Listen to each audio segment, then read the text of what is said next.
Welcome back. This is Gerrit Janssen Rensburg, and once again we're doing a video. Sorry for the short delay, been a bit sick, but now I'm back with a game by Louis Paulsen. And today we're talking about what I would call another Uncrowned chess legend, Louis Paulsen. The best way to describe him, if we were to use a quote, is chess is not for the impulsive, but for the patient. Now, mixed feelings on that quote, but it is true. You shouldn't rush things. You should let them blossom. As many times by rushing tactics and so forth, we actually don't get anything worthwhile. So, in the shadow of Morphy and Anderson stood a quiet titan of calculation and defense, namely Louis Paulsen. He was a master of positional thought before such ideas had a name. Paulsen was amongst the top players in the world through the 1860s and 1870s.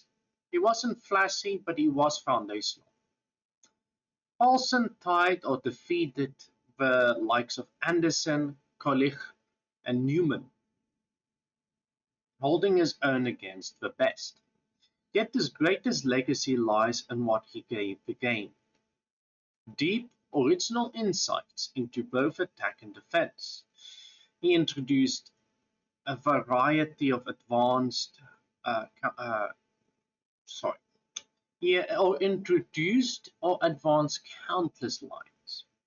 Many still bear his name, for example, the Paulsen variation of the Sicilian, the Paulsen attack, even early formations of what would become the Burke or Piet's defense.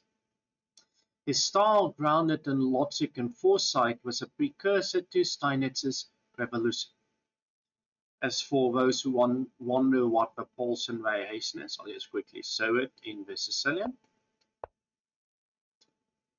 which should be noted, starts after e6, which is, I believe, it is known as the French nowadays, but after this I believe is now called the Kahn variation, but it was at some point the Paulsen or near Paulsen.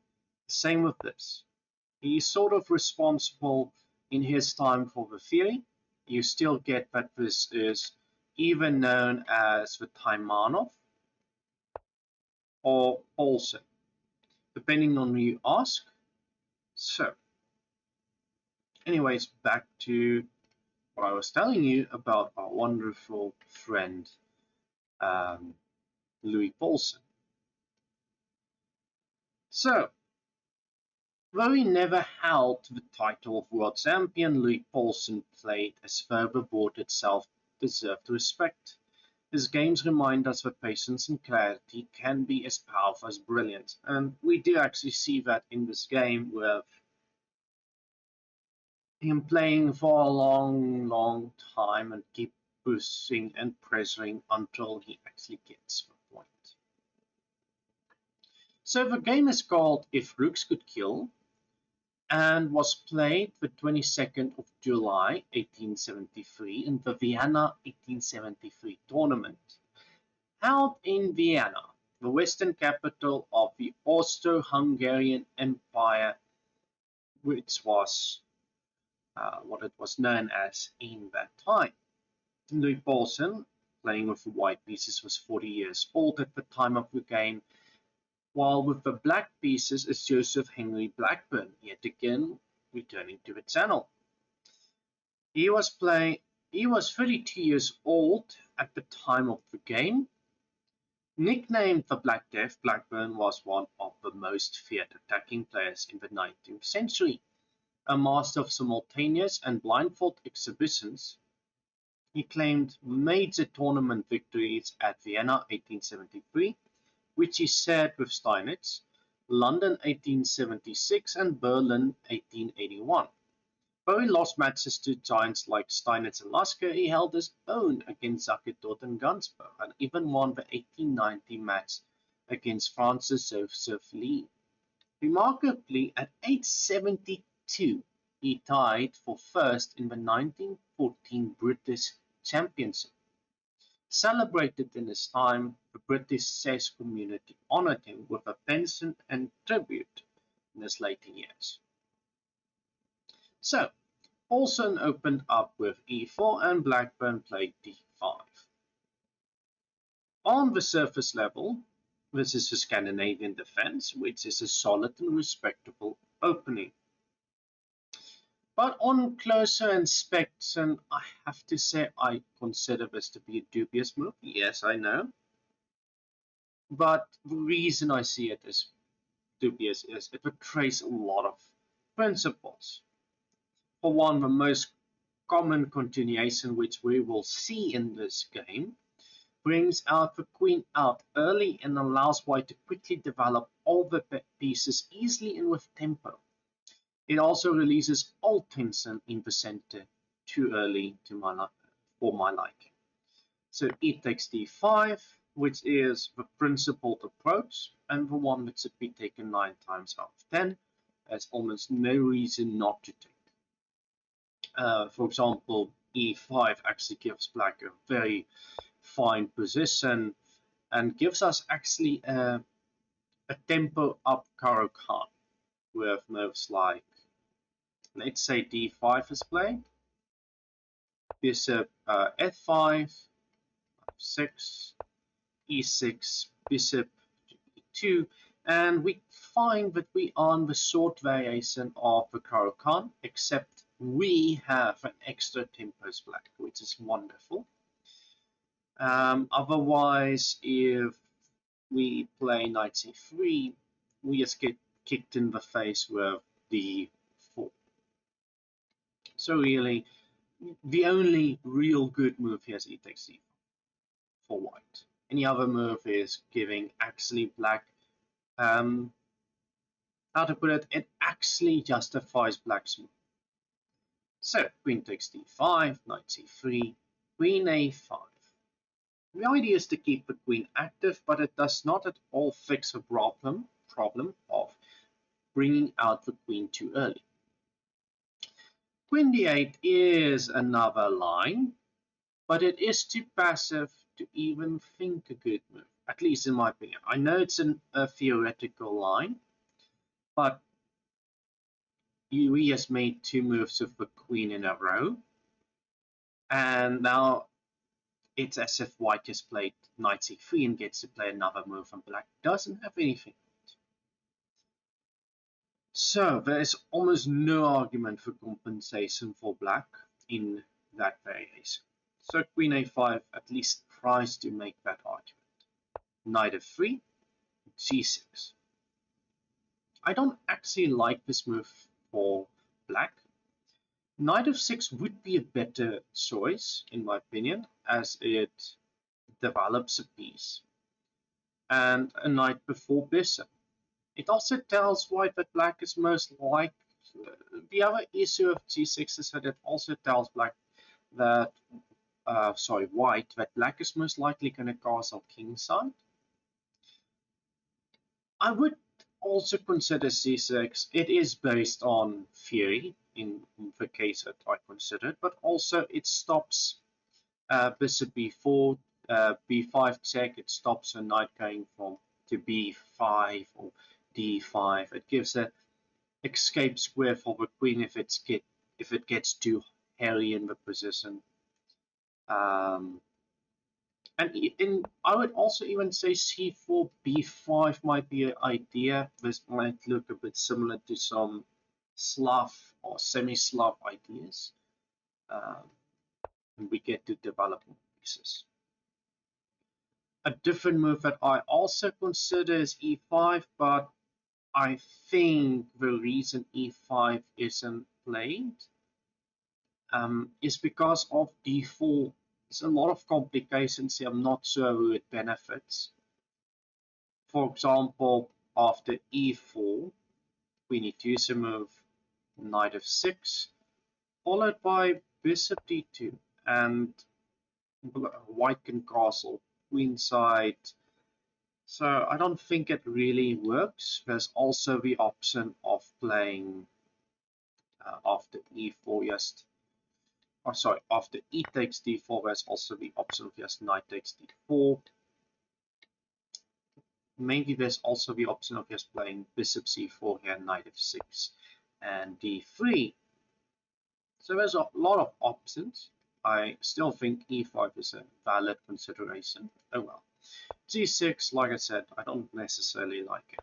Bishop c4, and the reason I think this is played, by the way, is not only to allow the castling of the king, which, by the way, could be a tad bit too early, but also nothing wrong with that. But the main reason this is played is actually to say, to keep the option open of playing d4 or d3. So bishop c7 is played, castle, knight c6. Now, if we look, just take a moment to pause and look at the position, we see that white has a lead in development, and their pieces basically stand on perfect squares. In comparison, black has a very beautiful and great bishop on c7, but the queen is out too early. The queen is not really where it should be. The king is not castled and is still in the center. And the knight on c6 feels a little bit off again. c6 or even c5 as ideas. Knight f6 would have been better. Again, like I said, if we consider the knight on c6 and the king being in the center, knight f6 would be better, allowing us to castle and actually continue with our plan. Even this move knight h6, which is something we'll see later in the game, would have been a better move in my opinion, even though I don't like it. So, d3 is played. Up to this point, I would say white has played close to a perfect game. But I don't think d3 is good enough. I think that d4 would be more ambitious and best. But d3 is not a bad move, it just gives up ambition for solidity. Knight h6 is played, and again, as I said, the reasoning of this move is understandable and clear, but it is an ugly move. Black didn't want to play knight f6 because they wanted to keep the scope of their bishop open. So knight f6 mainly prepares ideas of knight f5 later on, but it's not developing a piece to the center. For example, I think it would be better just to play knight f6, castle, and then move the knight again if you have to. Alternatively, there's also the option of playing bishop g4. Now, yes, I know that it is going against the principle of knight before bishops, but it actually opens up the possibility of castling queenside.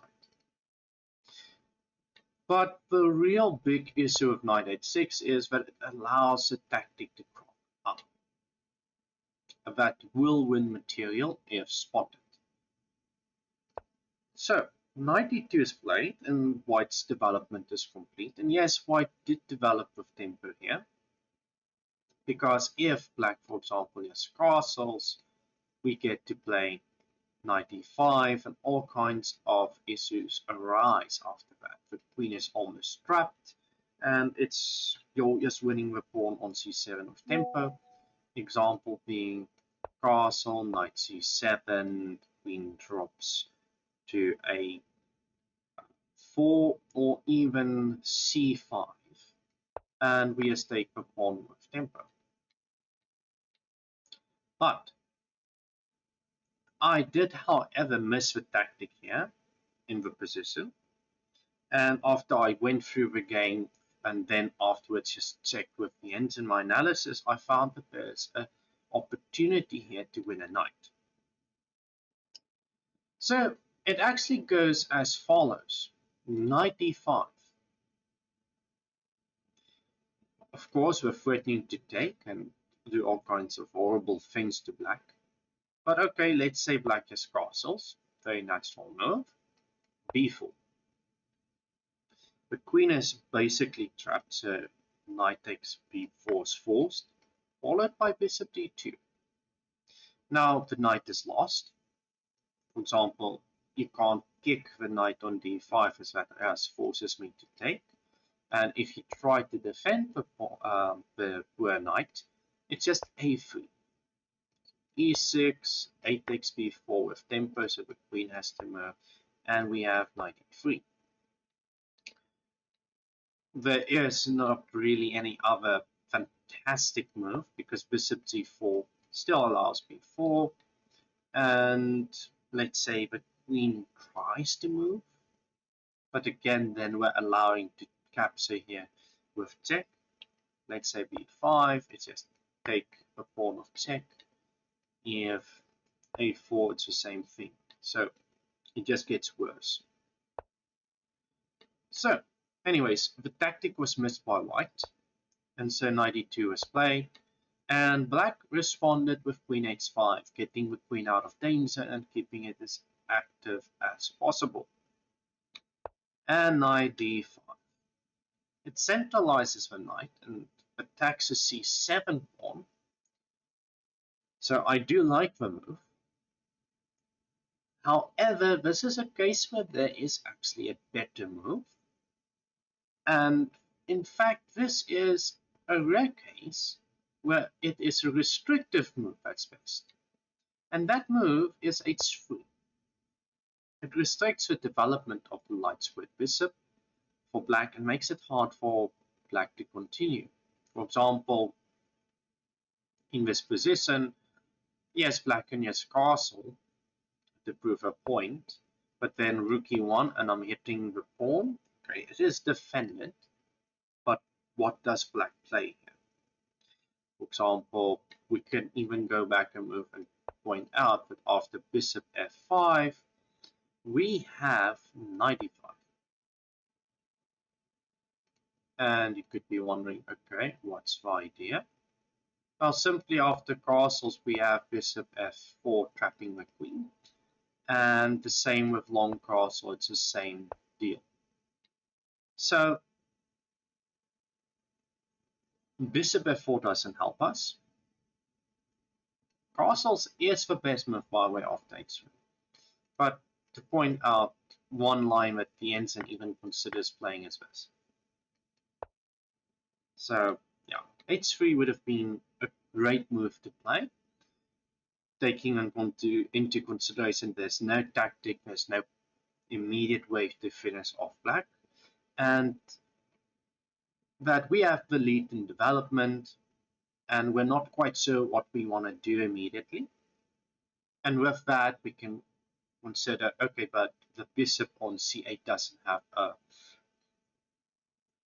The only real place the bishop is going to g4, and with that in mind, we could stop at that. We could stop that and just say, okay, but we have the better position. But knight e5 makes sense. We're trying to stop the black king from castling. For example, if the black king castles, we just take the pawn on c7 with tempo. But Blackburn actually had a brilliant idea of his own as a defensive resource, which I believe maybe that's either he saw it before he played it, and what I mean with that is he already saw it before knight e5 was played, and Paulsen either didn't see it or he did see it and already had a response in mind as well. And that move is bishop c4.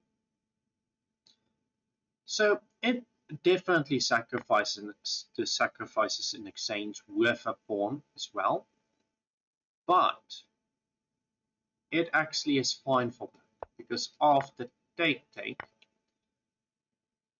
the king is actually relatively safe, and the very powerful knight on d5 was traded off for a rook on a8, which haven't even moved yet. In an endgame scenario, yes, I would agree that black actually stands better. but this is not yet the endgame, and all the pressure that white had is gone, and actually it's black that has pressure on the position. So I also just want to point out that this is why Paulsen played knight f4. He didn't want to give up the knight and instead was saying, okay, but let's get rid of this queen. Yes, make it move. Now, I want to note that bishop takes f3 is not a move because after knight takes h5, bishop takes d1, knight takes g7 check, king f8, bishop takes h6, and we're simply just up a piece.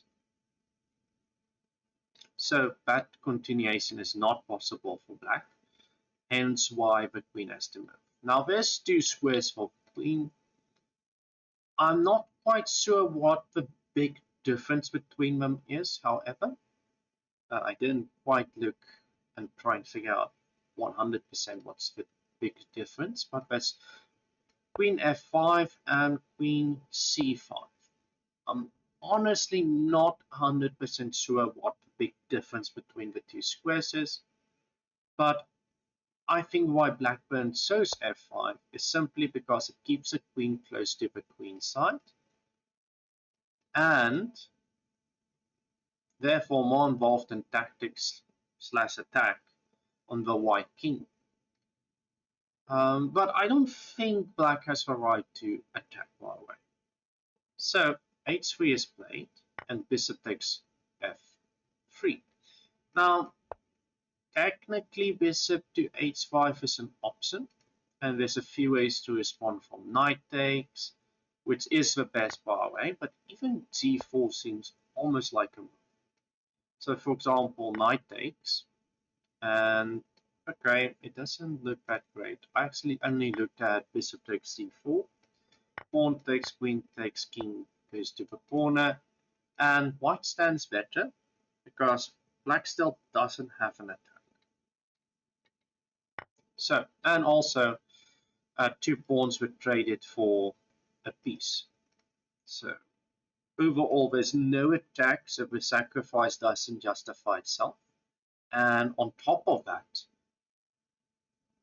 because there's no attack, there's no checkmating threat. If white could trade off pieces in that position, like a queen trade and so forth, white will clearly stand better in the resulting position. So bishop takes f3, queen takes f3, and long castle. Not gonna lie, I am both amazed and horrified by the move. Amazed because I didn't even consider long castle, and horrified in a sense that they did so. Now, it's not necessarily a bad move, mind you. It's not bad, it's not losing, but it's most definitely asking for a fight, and white should be better equipped for the fight that lays ahead, whereas sword castle would have been more solid. So, yeah, kudos to Blackburn. Bishop d5 centralizes the bishop and forces the knight on c6 to stay there, as the b7 pawn is not defended enough. White also threatens to take the knight on c6 and open up the black king and win a pawn. Knight e4 is played, which honestly I like the move, as it attempts to stir the pot and complicate the position. However, it is a mistake, and the enzyme considers it as so as well. The move that is actually supposed, the recommended move, isn't exactly best way to put it. Doesn't look appealing, but once it's played, you start to realize, wait, it's not that bad, and that's rook d6. So allowing for a doubling on the d file and defending the knight on c6. And you wouldn't consider it normally, but once you see it, you go, yeah, it looks good. But anyways, knight e4 is played, and honestly, I'm surprised by white's move by Paulsen, and it's queen e4. And the reason being is that he could have played bishop takes b7, and no matter what black does, for example b8, king b8, we now trade queens, and we're very happy with the position. But you see, I would consider this to be a missed opportunity, but the computer actually thinks it's worse than that. The computer thinks this is actually a blunder, as the position actually becomes better for black after queen e4.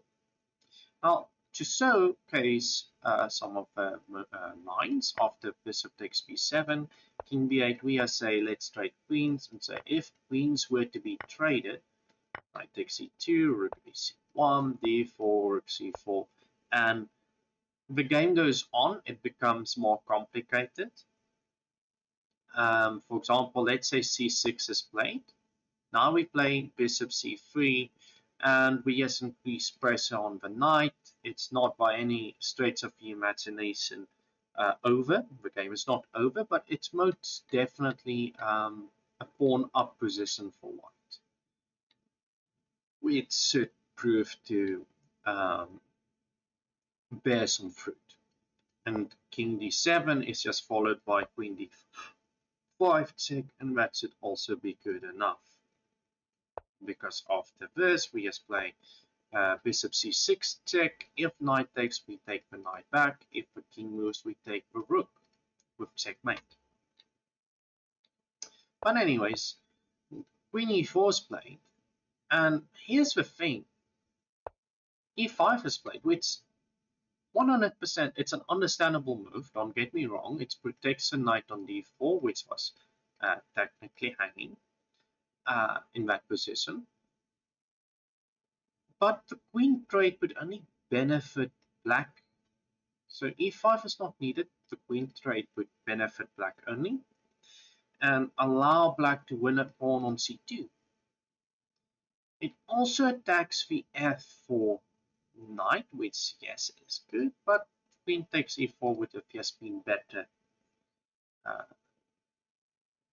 So there could be a reason for this. I think the reason is that Blackburn is known as an aggressive and attacking player, and the very thing an attacking player doesn't want to do is trade queens.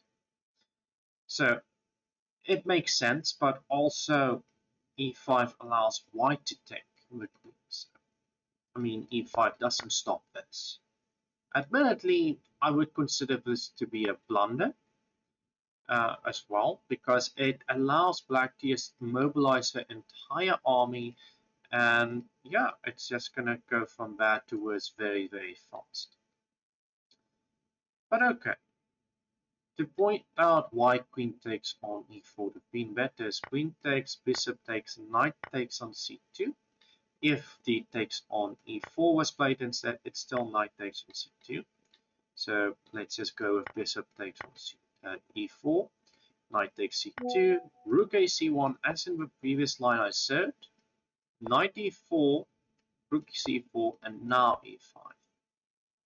And the position is fine, because, for example, if knight e7 is played, the knight is trapped, and the computer throws out g4, which I'm not sure if I would have found and played it, but after king b8, knight e7, rook h to e8, g5, rook takes on e7, g takes f, h6, bishop f6. This is supposed to be a better position for black.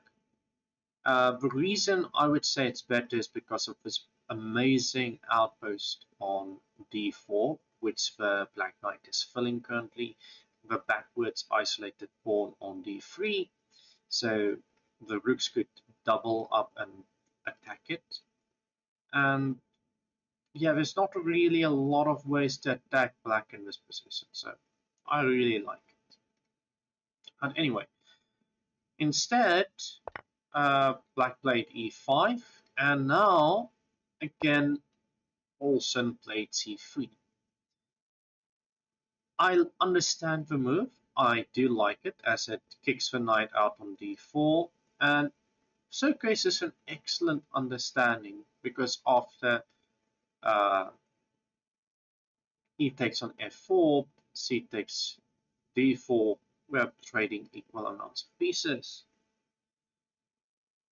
However, to take stock, the game turns into an endgame in the next few moves, but I just want to point out that in this position, bishop takes b7 was still a possibility, but now c3 is still needed to make everything work quite well, but it's not quite as clean. I will admit that. Well, especially after knight c6, bishop takes c6, knight takes c6, queen takes c6, e takes f4, and you're down a piece.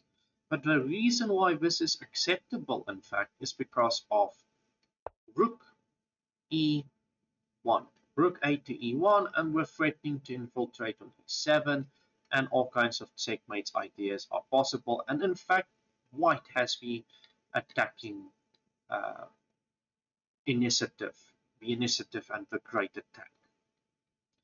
So, but okay, c3 is played, and we get this position where we find, just want to mention, that if instead e takes f4 was played, c takes d4, queen takes e4, d takes e4, bishop takes d4, we would have a nice endgame.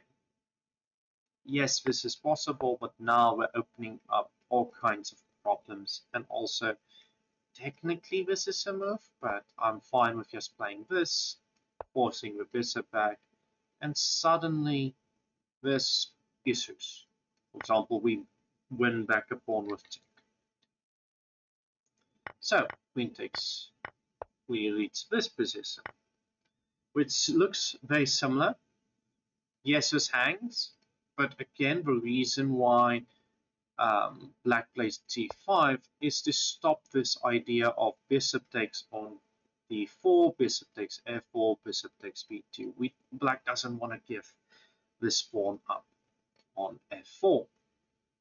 h4 was then played to undermine the pawns, and there's not really a good way of dealing with that. Knight f5 is played, which is nice because after e takes f5, rook takes on d5 is possible. H takes g5 and knight takes d4, and this is a beautiful tactical defense of f4 because if bishop takes f4, knight e2 just wins the the bishop on f4, and black is winning.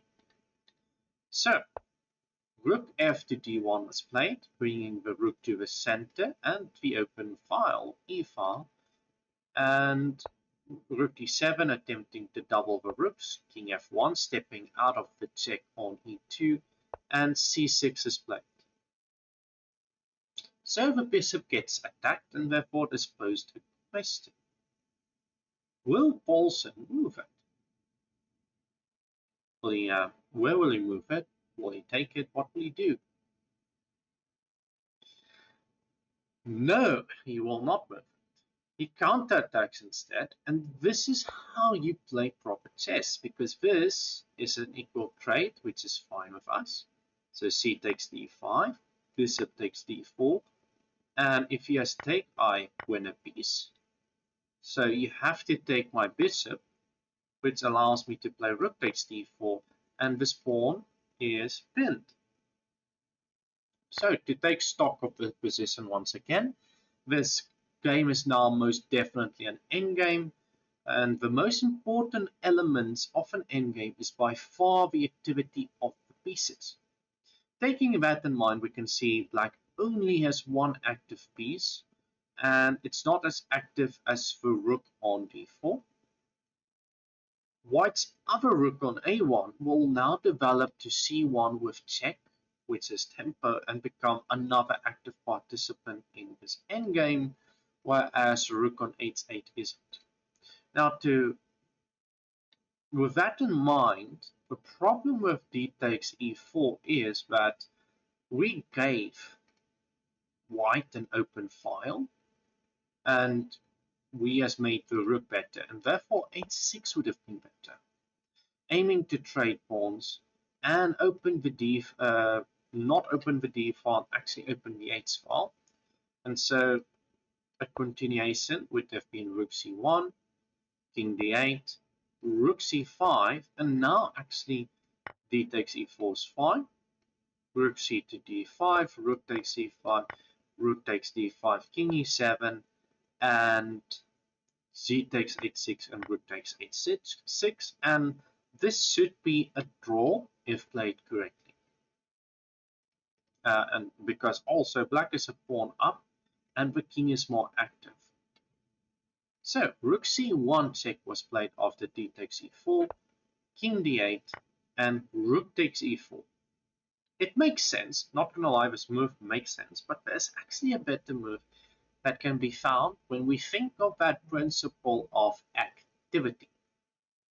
And that move is rook c to d1. But aren't we trading pieces? Well, actually we are forcing a trade on d4. And so after the trade of pieces, let's say the king goes to f8, white is the only player in this position that has an active rook, and it's far superior to its counterpart on h8. And we are still threatening to win pawns. So, makes sense when you see it. So rook g8 was played, and so the material count is even. Black is aiming to meet rook takes f4 with rook takes g5, and gain an active rook in the process. Except h6 would have been better, again, because of the fact that the idea of rook g8 can be met with rook c5, protecting our pawn. Whereas h6, at the very least, if the pawn is taken, and rook c2 is played, that's a blunder, because rook takes a4 is played, because that's a blunder, because rook f1 check wins a rook, so you can't play that. So rook c2 would have to be played instead. And now we just play rook e6, which we will see this idea a little later in the game. Because if rook takes f4, rook d1 is checkmate. So we have options of playing rook e1, and then the king just activates rook takes and pawn takes, and this is also fine for black. Of course, there's just the simple rook takes f4 instead, ignoring the pawn, but after h takes t5, rook f to c4, it's still okay, and g6 doesn't really do much either. So rook c5 was played after rook c8. Rook e8 is now played. It's a very smart idea, as the idea is just to trade off this active rook, and again, if taken, it's just rook d1 checkmate.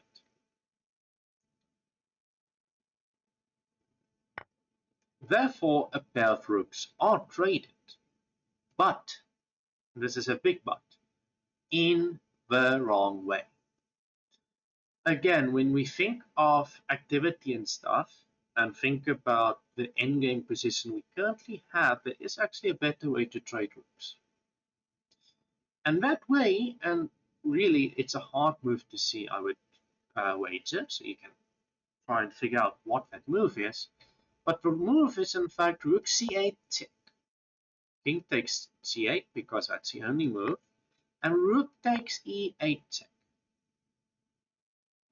So the rook is now going to be able to infiltrate and wreak havoc among the black pawns, and black can't actually trade rooks, because if rooks are traded, there's no way to win this, hold this endgame as black, as this is a winning pawn endgame for white, straight up.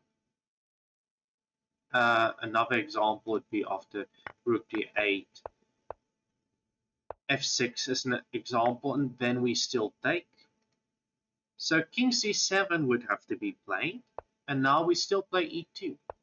Rook d5 trying to attack this pawn, and we check the king on e7, the king has to move to c6, because if it goes to d6, we play rook takes b7, rook takes g5, rook takes f7, rook takes g2, rook takes h7, and we are starting to eat all the pawns. The line actually continues, I believe, with rook g1, but there's also rook g5, which just ends with rook takes a7 check, and it's obviously two connected pass pawns, and this should be winning. On the other hand, if king d6, c6 is played, it's just rook takes f4, rook takes g5, and king f3, protecting the pawn and preparing to take on f4. h5 could be played, and then it's just rook takes f4. And if instead a different move is played, like let's say complete and utter waste of a move, or lemon, as Andrew Stopp would say, Tesco's Andrew Stopp would say, we just win another pawn. But okay, I don't think that is actually the best move there. Let me answer. Actually, rook takes f4 would be best, but rook takes h7 is still winning Norway. Anyways, so that is what could have been, but instead we have rook takes e8 check, king takes e8, and king e2. And white's king is still more active than the black counterpart. King e7, and funnily enough, this is not the best. You wouldn't think it's a bad move, because, okay, our king right here, it's coming towards the center, it's trying to do something. How's this a bad move? And rather, the problem is you have to find out that, let's say, king f3 is played, as in the game. So I'm first going to show the move that should have been played according to an engine, and that is king f8. And the idea is that after something like rook f5, we have rook d4, protecting the pawn, but also now the king can try and go to t7, t6, and try to enter the game that way.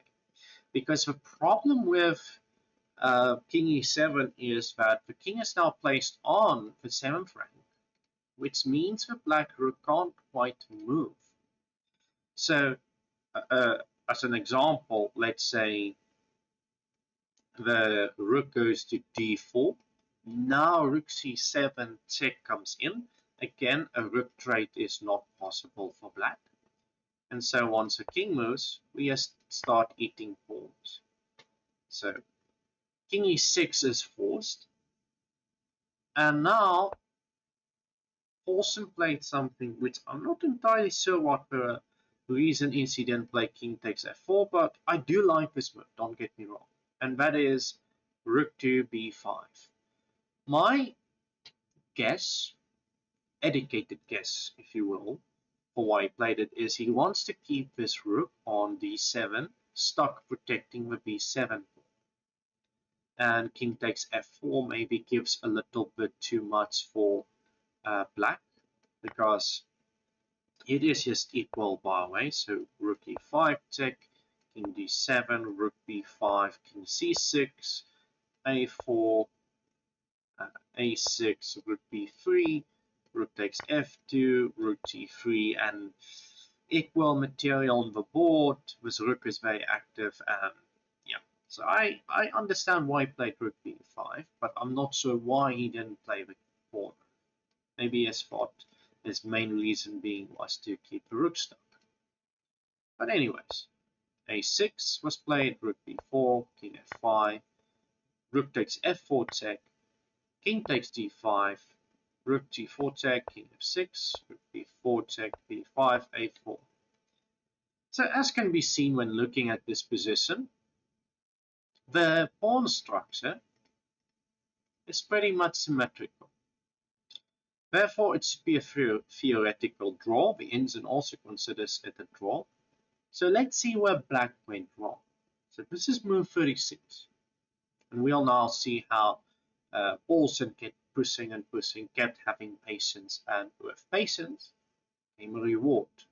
So rook d5, 8 takes b5, 8 takes b5, rook f4 check, king e6, rook e4 check, king d6, king e3, rook h5, rook f4, f5, rook d4 check, king c6, g3, rook h1, king d2, rook b1, king c2, rook e1, rook f4, rook e5, king c3, king d5, king d3, king d6, rook h4 hitting the h7 pawn, rook e7, rook h5, now hitting the f4 pawn as well, king to e5, g4, king to f4, pawn takes on f5, king g4, rook h6, king takes f5, rook h5 check, king g4, rook takes b5, and now we find that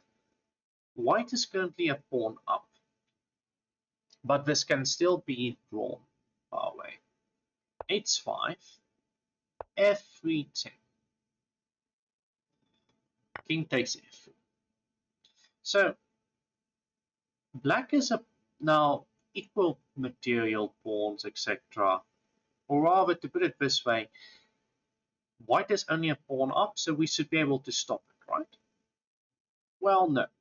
This was the mistake. This was the game-losing blunder. King takes f3. Because now only white is the passed pawn on the board, where if black has played king h4 instead, they would have counterplay. And to prove that point, king h4, f4, rook f7, king h4, rook e7, check, king f5, rook f7 check, king g6, and we win the pawn back. And even though this is a check, it's not a problem. We can still move out of the way of the check. So rook takes h5, king g3, and rook b5. After king f3, we have rook g7, just cutting the king off, rook g5. Again, even the trade works by the way, because rook takes on g5, f takes g5, king takes g5, b4, f5, b5, e5, and we are fast enough and able to catch the pawn before it can promote. So this is just a draw. So king takes f3 is a mistake because after rook takes h5, white is the only one with a pawn.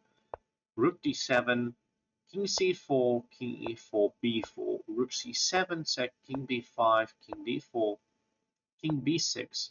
Rook is forced to move, and it goes to g7, b5, and as we can see here, the black king is cut off and can't cross the fifth rank, meaning it can't participate in the hunt for his pawn. And so king a7 is played, and it is unfortunately time for black to resign. And so white won the game after 63 moves. So, post-game note.